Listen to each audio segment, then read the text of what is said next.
Okay, this is a video that's been a long time coming, and I know I came out and talked about this when it first happened, but because of what's happened over the past year and just all the other things that have happened, like attempts at doing the same thing with like Mario Tennis Fever and Pokopia, Tamagotchi, Yoshi and the Mysterious Book. Like there's just been like a lot of repeating occurrences of people coming out and saying that the big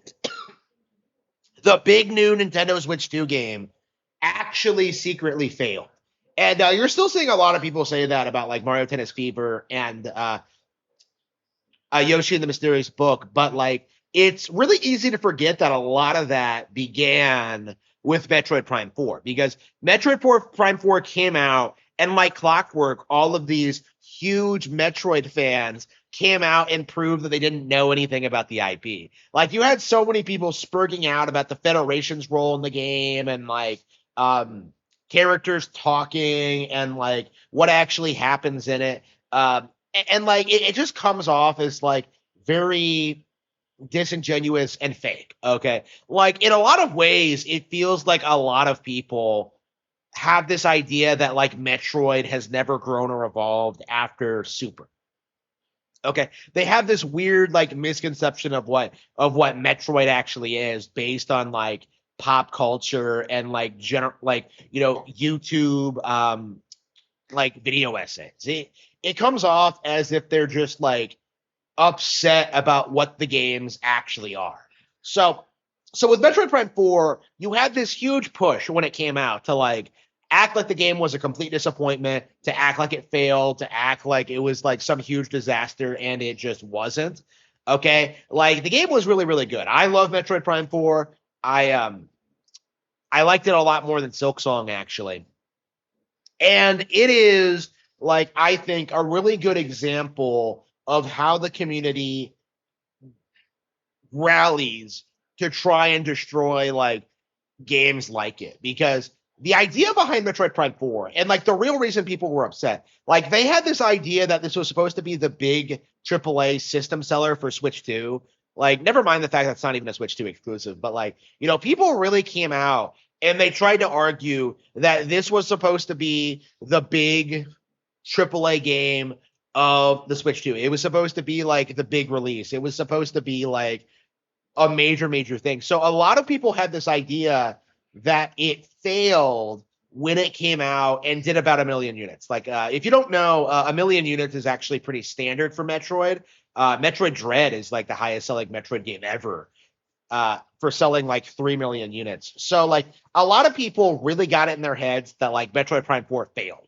Like you even see people come out and try to dispute the 1 million units sold number. Like I know a lot of people who will try and argue this game like did not sell a million units, that it was like this really unpopular thing and that like nobody picked it up and played it.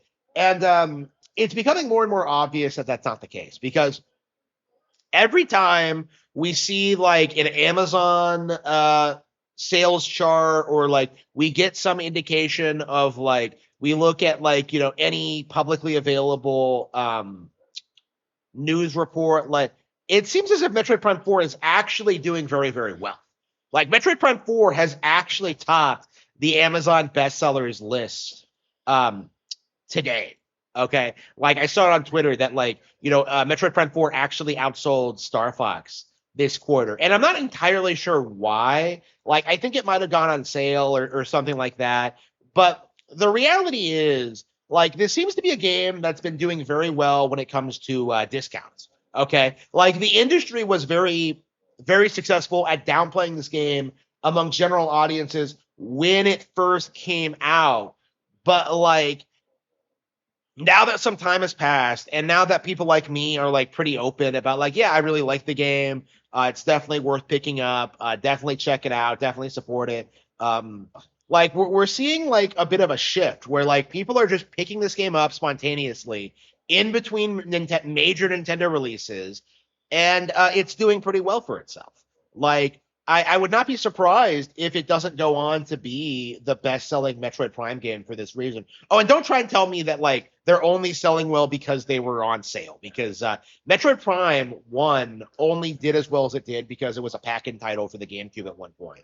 So again, that's something that needs to be brought up. Is that like Prime 1's Metroid Prime has always been kind of a niche thing. So Metroid Prime 4 doing like 2 million units would make it like the best-selling Metroid Prime game ever. Is something that like we do need to talk about. And it's been very interesting seeing this entire situation play out because there was a genuine push among people that this would be the game that killed the Metroid IP. Like I was seeing people saying that they would never, ever, ever produce a new Metroid game after this because this game was such a flop. And like that's completely ignoring the success of Metroid Dread, which is the highest selling Metroid game ever, and I think is now considered a fan favorite among most people. And now you're seeing like Metroid Prime 4 do pretty consistent numbers over the past couple of months, and you're just seeing people act as if like this game shot their dog or something. And on top of everything else, Nintendo has already confirmed that they're thinking about sequels, right? Metroid Prime 4 was confirmed to be like the start of a new trilogy or a new series or whatever. Like they're doing something more with the Metroid Prime brand. Like they're not going to stop all of their plans because of some spurgs on the internet, essentially. And that's the really interesting thing about this, honestly, is like looking at this situation and looking at how like universally despised Metroid Prime 4 was, and then just like seeing it slowly collapse over time. Like this isn't even as bad as Metroid Other M, because like Other M gets worse and worse the more you play it. Prime 4, I think, gets better and better. Honestly, like as long as you know that like the end game, green crystal things are coming, like you shouldn't really have any problems like working around that and like having a pretty well-paced, like fun adventure, right? Like Metroid Prime 4 is one of those games that's going to appreciate with time, and it has been. And I feel as if like the masses just can't bring themselves to accept that. They can't bring themselves to admit that this game is like building up a genuine fan base of people who really like the direction they took with it and how they were able to like really expand the Metroid mythos. I went on record saying it has the best ending of any Metroid game.